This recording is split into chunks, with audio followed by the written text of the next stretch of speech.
Добар ден, почитувани гледачи. Во предпоследниот работен ден за оваа недела, назад во студиото, со мене Кристина Атовска. Овој ден се враќа и Христијан Баневски, кој во вторникот беше отсутен поради зимските одмори. Баневски, добар ден. Добре дојде назад, прв пат оваа година во студиото. Добро ве најдов, да. И не се чувствува некоја разлика, искрено. Така. Освен календарски. Календарски само. Така како и секоја друга емисија, ние подготвивме многу содржини за вас. Денеска се надевам дека ќе успееме до крај да го задржиме вашето внимание. Пред се колегата Баневски ќе ви представи што се ќе гледате денеска. Така, добар ден, почитувани и од мене, а пред да прејдеме на она што го подготвивме за денеска во студиото, ќе се потсетиме што беше вчера како највпечатлив момент во студио 1. А потоа продолжуваме со нашиот прв гостин за денеска, господинот Валјон Салију, портпарол на град Скопје, со кого што ќе разговараме за актуелната состојба на патиштата во градското подрачје и како службите се справуваат со снежните наноси во овие временски услови, кога граѓаните се почесто се бунат дека отежнато им е движењето низ градот, а секако ќе погледнеме и нивни реакции. Тоа што се однесува во првиот блок до вестите во студио 1 во 14 часот и 30 минути, а веќе во следниот блок од 15 часот и 20 минути со колешката Атовска ќе го пречекаме адвокатот господинот Александар Тортевски, со кого ќе разговараме на темата, односно најавата на пратениците за задолжителна кастрација на домашни миленици, односно на домашните кучиња, предлог кој што не е поминат во собранието, но и тоа како покрена дебата во јавноста, а и токму Тортевски беше еден од личностите кои што имаше впечатлива реакција на социјалните мрежи, пак имаме можност да поразговараме со него на оваа тема.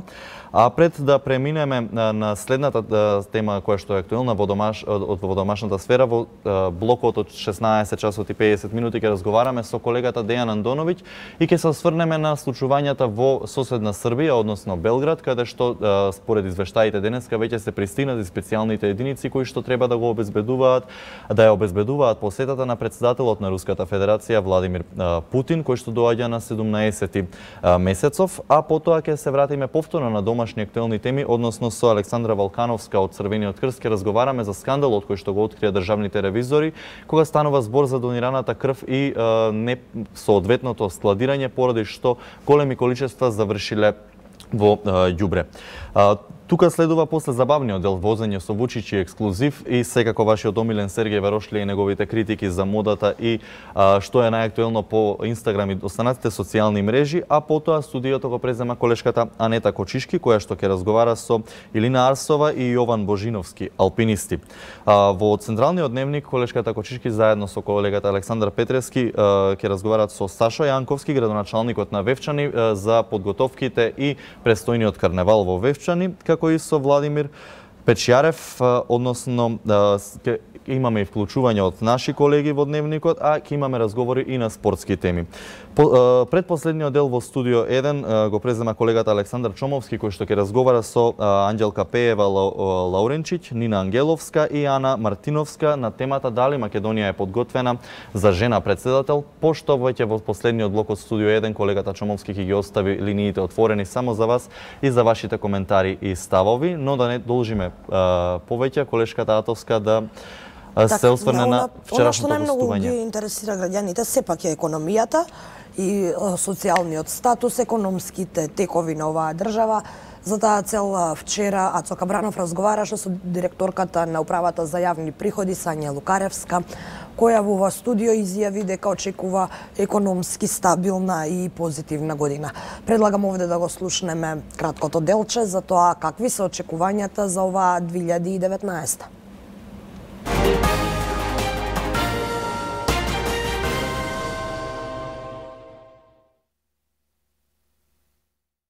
Имаме за 9,5% повеќе собрано даноци во споредба со 2017 година и 22,4% во споредба со 2015 година. Сите параметри ни укажуваат на тоа дека секаде имаме надфрлување. Например, надфрлување имаме кај персоналниот данок, таму имаме собрано 17,5 милиарди, што е 5,36% повеќе во споредба со 2017 година. Кај ДДВ-то имаме собрано 49,2 милиарди, односно имаме едно само минимално потврлување од 0,33%, меѓутоа споредбено со сите години назад, навистина дека статистиките одат во прилог на 2018 година. Исто така, околу 14,7 милиарди имаме собрано данок на добивка, што е 30% повеќе во споредба со 2017 година. И сето ово укажува на тоа дека не очекува 2019 година да биде економски стабилна и да можеме да си ги реализираме сите оние проекти кои што ни се замислени. Очекуваме едно праведно оданочување. Оние кои што заработуваат помалку или што остваруваат помалку приходи, да плаќаат помали даноци, оние кои што остваруваат поголеми приходи и поголеми плати, да плаќаат поголеми даноци. Исто е и со казните. Оние што се помали даночни обврзници, помали казни плаќаат. Оние кои што се поголеми даночни обврзници, поголеми казни плаќаат. Станува збор за реформа која што, како што кажавте и вие, ќе ја врати средната класа, ќе го намали јазот меѓу богатите и сиромашните, барем тоа се очекувањата, затоа што прогресивното оданочување е пример кој што се спроведува и во други веќе развиени економии во Европа и во светот. Околу 10.000 физички лица во нашата држава имаат плата повисока од 90.000 денари. Од тие 1.500 евра. Да, и околу 38.000 граѓани ќе бидат опфатени со ова прогресивно оданочување.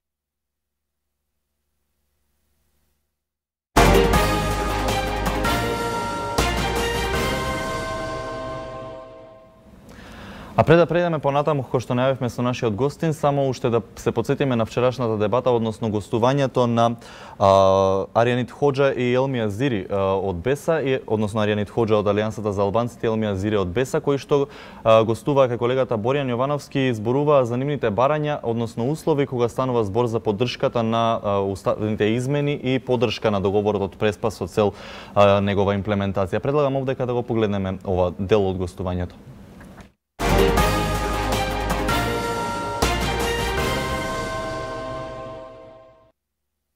Цело време зборуваме и има оспорувања во делот на албанскиот јазик. Значи, свесни сме дека јазикот што го зборува 20% е албанскиот јазик и нема и друг јазик во светот што се крсти 20%, јазикот 20%.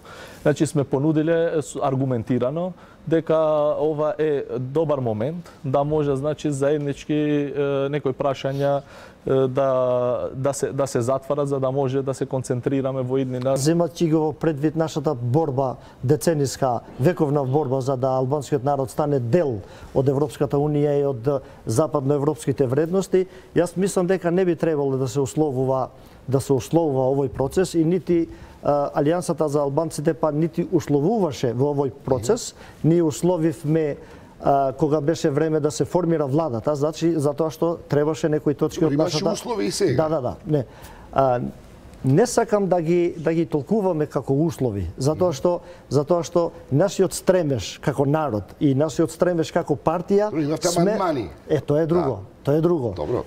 Кога може премиерот Заев и кога може македонската условно кажано политика да се договара и да се разбере, да се преговара со Грција, со Бугарија, со Србија, зошто да не може со луѓе, со граѓани кога живееме во иста држава? Зошто да не го искористиме само малку? Да. Зошто да не го искористиме моментот кога веќе се отвара уставот? Зошто да не се искористи моментот за да се седме како цивилизирани политички партии и за да надминеме некои пречки, односно некои навредливи категоризации кои се во Уставот на Република Македонија.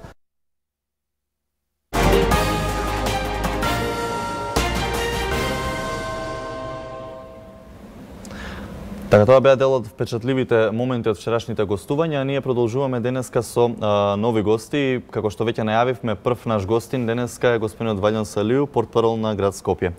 Господине Салију, добре дојдовте во нашето студио и како што најавивме ќе разговараме на темата како се справуваат градските служби со снегот, па мислам дека природно се наметнува прашањето како стигнавте вие сега со оглед на тоа што улиците се затрупани со снег и морам да признам дека барем мене отежнато ми беше движењето од аеродром до овдека до другиот крај на градот. Да, најпрви здраво, благодарам за поканата и можноста да им покажеме на граѓаните што тоа прави град Скопје деновија. Да, факт е дека е малце оттежната. Тоа е поради фактот дека врне снег веќе 2 дена и малце е потешко да да се работи во такви услови. Значи, зимската служба на град Скопје веќе втор ден интензивно го расчистува снегот од градските улици и булеварите. На терен се нашите јавни предпријатија. Тоа значи дека улици и патишта ги чисти булеварите и со сета нивна механизација ги чисти булеварите и главните улици. Комунална игиена и паркови зеленило исто така се на терен. Они со нивниот човечки ресурс, исто така и со механизацијата ги чистат тротоарите и велосипедските патеки. На терен се водовод и канализација кои ги чистија сливниците. И исто така денес на терен е инспекторатот на град Скопје, кои што доставуваат известување до сите сопственици и корисници на деловни простори, дека согласно со законот за јавна чистота се задолжителни да го исчистат снегот пред нивните објекти. Само пред да продолжиме, ќе погледнеме една кратка анкета која што нашата екипа ја направи вчера во текот на денот, но и вчера граѓаните имаа забелешки на тоа и покрај помалите количества снег, имаа забелешки на тоа како се чистат улиците. Предлагам да погледнеме па ќе се вратиме назад во студиото. Сте задоволни колку се исчистени улиците од снегот? Не се чисти. Што порачувате на град Скопје? Никој па не било вака. Имало снегови, порано не било вака. Треба да чистат. Не, апсолутно се може да се види. А може да стигнеш од дома до кај да се движиш? Тешко. Да не падна до сега нешто? Не, за среќа. Па сега се уште рано да се каже, бидејќи сега почнува да врне. А што апелирате како град Скопје? Па да бидат поангажирани. Можете вака сега слободно се движите или отежнато? Па сега за сега се уште е во ред, ама за понатака ќе треба. Малку да се порадуваме на снегот. А можете вака да се движите слободно отежнато? Абе сега за овие услови е добро, а кога ќе биде поголем снегот треба да се чисти, нормално. Може би паднавте, имате некаква повреда или сега за сега не. А може уште малку. Па уште паѓа, ќе видиме, има малку уште време. Слободно се движите или отежнато? Поотежнато се лизга. Како што можевме да забележиме и од сликата во позадина, тротоарите беа бели и лизгави следствено на минусните температури. Во изминативе денови се појавија написи во медиумите доколку ви се случи повреда или скршеница, барајте одштета од град Скопје. Вас не ви е драго што ги читате овие написи, меѓутоа тоа е законски како оди таа процедура, како може граѓаните да се обештетат доколку дојдат до некоја има ли некоја бројка до сега на побарани одштетувања? Значи, најпрво би сакал да истакнам, пошто видов дека има доста граѓани кои што се жалат. Не секоја улица е надлежност на град Скопје и не секој тротоар е надлежност на град Скопје. Значи, тоа што е надлежност на град Скопје се главните улици и тротоарите кои што се наоѓаат во главните улици и некои споредни улици. Што се однесува до ова што зборевте пред малце, да, има тужби од граѓани, меѓутоа тие не доаѓаат во град Скопје, туку идат во основен суд и таму се разгледуваат и реално и таму има збунки, пошто може некој да има повреда во улица која што не е во надлежност на град Скопје, па го тужи град Скопје, така што не можеме да имаме некоја конкретна бројка да знаеме. Исто така и процедурите траат подолго дур стигнат од судот до кај нас. Што се случува со оние случаи кога ќе се здобијат граѓаните со повреда на дел кој не е под ваша надлежност? Тогаш дали тие имаат право да бараат одштета од оној чија надлежност? Секако да, како што градот може да бара одштета затоа што не го исчистил делот пред нивниот објект, така и граѓаните имаат право да бараат. Значи подоцна се утврдува дали е на градот надлежност за Да, тука е малце испомешано затоа што има улици кај што самите општини падне пред некој објект деловен кај што морал собственикот на деловниот објект, тогаш треба тоа е веќе трет момент. Вториот е дека има општини кои што као на пример у Чаир или у Бутел или во Газибаба имаат улици кои што треба самите општини да ги исчистат, така што во таквите случаи штетата се бара таму. Синоќа градоначалникот Шилегов беше во центарот каде што се надгледува градот практично, дежураше, тоа беа написите. Зошто што се случуваше? Навистина ли беше невозможно и толку тешко да се справиме, па мораше Шилегов да дежура цела вечер таму или Па тоа може би беше да се прикаже дека сепак град Скопје работи. Не е тоа поентата. Поентата е да се чисти се што треба да се чисти. Значи треба да нагласам дека како шеф на зимската служба е самиот господин Шилегов и сакаш или не кеш он мора да биде и да го проверка. Па да, секако дека мора да биде. Па мора да се направи. Па да, значи можам слободно да се пофалам дека втора година поред ги неаме веќе тие муабети дека снегот не фати неподготвени. Да, но сепак има граѓани кои што коментираат. Секако да, можам да кажам. Не ве изненади, ги следевте прогнози. Веќе зимската служба е веќе подготвена од ноември месец. Имаме околу 4500 тона сол, кои што се 2500 од нив се веќе стајани во 2 пулта, од кај што идат камионите и се снабдуваат. Дури се фрла сол и кога нема снежни врнежи, тоа се некои црни точки кај што лесно може да има мраз, да лизгат колите, приближно се до реки некои места или така да зимската служба работи. Отежнато е во периоди од денот, например, вчера кога почна да врне, знаете, сообраќајот у Скопје е малце хаотичен и во такви ситуации ти да искочиш ти да искочиш со камион, колку и да сакаш да си ефикасен, малце потешко да го исчистиш. Се ги гледам револтите од граѓаните повеќето се од тој период на денот. Иначе навечер кога немаше коли, можеме да се пофалиме дека сите улици веќе беа исчистени, имаме слики на Facebook, може да се види. Рековте дека дел од улиците се под надлежност на општините, но дали дел од општините, бидејќи ги гледаме какви се споредните улици, дали дел од општините можеби побараа помош од град Скопје за справување со снегот или зошто се уште има револт кај граѓаните за споредните улици, ако збориме, еве ако ги тргнеме булеварите на страна дека се чисти тоа што е под ваша надлежност? Секоја општина мора да се има своја механизација со тоа се прави во самиот. А можете ли вие да излезете во пресред Секако да, доколку има некоја ситуација. Значи досега никој не се јавил да праша да побара, значи. Да, ако е нешто што мора да се интервенира, значи има зимската служба, има и посебен број кај што се јавуваат за посебни случаи. Например, ако имаме случај кај што мора да влезе не знам противпожарна или црвен крст, нешто така, тие улици, ако е блокирана некоја улица, секако дека град Скопје со сета механизација ќе иде на тоа место и да не е надлежност на град. Колку време е потребно на механизацијата да излезе и да ги изчисти градските улици, барем подрачјето околу центарот, нели, со центарот на градот? Па зависи од ситуација во ситуација. Значи, град Скопје од вчера до сега моментот цело време е надвор зимската служба.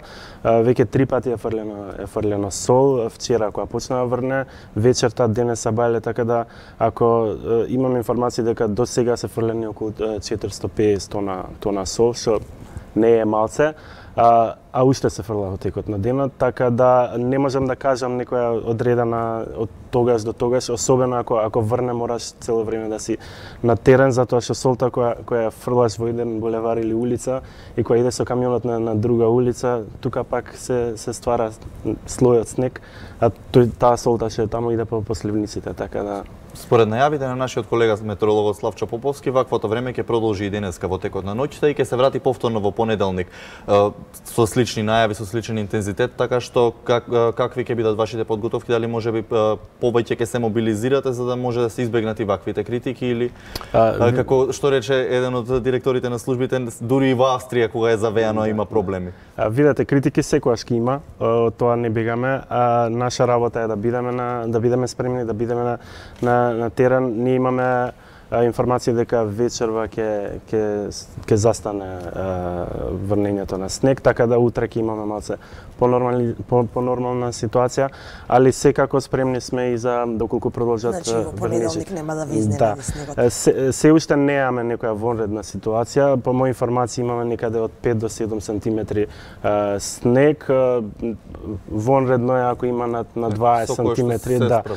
Имаме околу 16 камиони кои што се на терен, имаме и 4 резерва доколку има такви ситуации, така да спремни сме. граѓаните мора малце да бидат стрпливи, особено во текот на денот кога има гужва во сообраќајот, затоа што стварно е малце тешко да се издействува.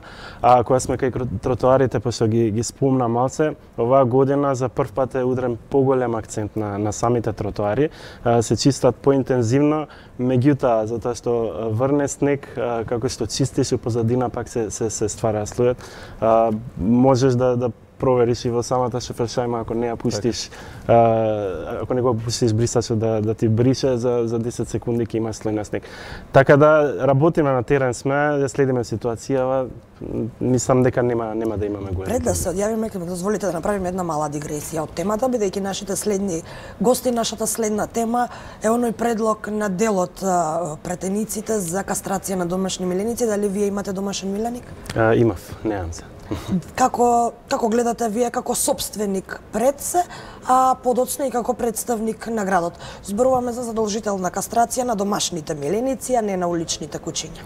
Види, се што прави градот, прави по некоја по некоја логика кај што веќе се прават такви работи, нема да е ништо ново кај нас. Секако има моменти кај што не се кастрираат кучиња, меѓутоа за тоа плаќаат даноци и така натаму. Вие би го кастрирале вашето куче домашно? Па доколку мора, да. Доколку не го гледам тоа како бизнис, тоа е моје мислење, така да. Ви благодариме за гостувањето. Фала и на вас за поканата. Почитувани гледачи, колегата Христијан Баневски и јас овде го одјавуваме овој прв дел од отвореното студио 1. Му се заблагодаривме на гостинот Валјон Салију, кој дојде во нашето студио да поразговараме за зимските услови на градските улици, меѓутоа и на тротоарите, кои се горчлив проблем на пешаците. Секако останете со вестите на 1 ТВ, а потоа се враќаме повторно назад во студиото со темата која веќе ја најавивме, а тоа е предлогот за кастрација на домашни миленици.